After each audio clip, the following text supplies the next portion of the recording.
titignan mo through the years, ano yung nagbigay ng karangalan sa ano, sa franchise. No? And I believe mas mas nauna pa dapat talaga to si Danny ay is a back-to-back MVP back in 2000 and 2001 at tatlo lang ang nakagawa niyan o apat lang sila nakagawa niyan, si Junmar, si Bogs Adornado, and Alvin Patrimonio. Diba? Ang hirap mag-back-to-back. So, malaking achievement. Ngayon, ito maganda pa rin. Lalagyan natin ng konting ano to, konting flavor. Diba? Oo naman. Oo. At tanong, bakit hindi na-retire yung kay Danny Ay? Ay, oo. Yan ba pare, may connection ba yan doon sa pag-alis niya? May connection yan. Well, sabi ng aking bubwit, at baka tayo makot tayo rito, he had a falling out with the management. RSA.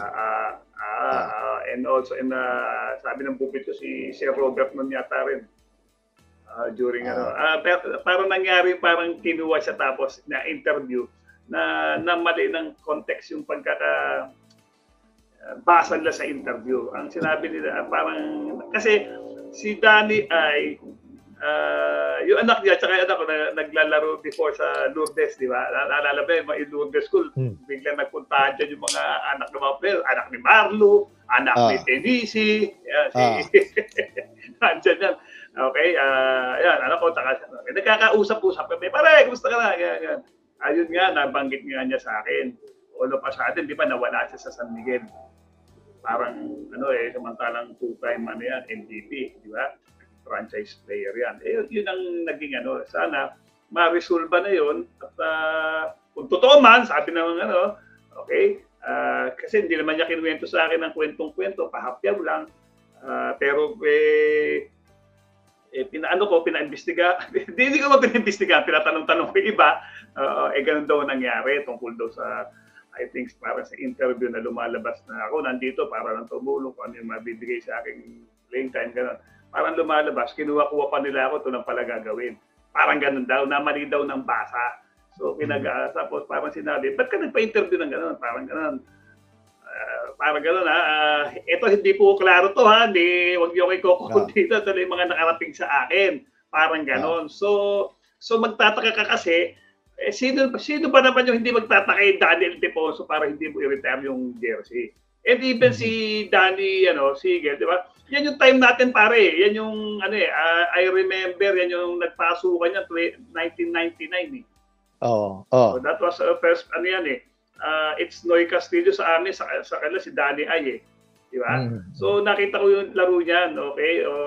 Saka si Danny Sigel, I think that was the following year.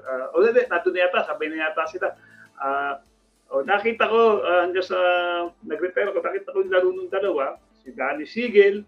Ganun din kasi, kung titingnan mo, yung Death 5, well, ayoko namang i-undermine lahat na parang naman. Tama yung sinabi ng netizens. Junmar kasi bakit? Mga MVPs to Pero yung mga tatlo ron, although saludo ako sa laro na Chris, si Ross, si Lassiter, si Capagno, di ba? Maayos naman talaga.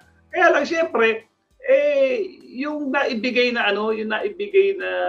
impact di ba? Nung panahon kung nakita niyo yung panahon ng Danny Sigel tsaka especially Danny Ay, yung impact na binigay noon sa PBA, okay? At sa franchise, sa San Miguel.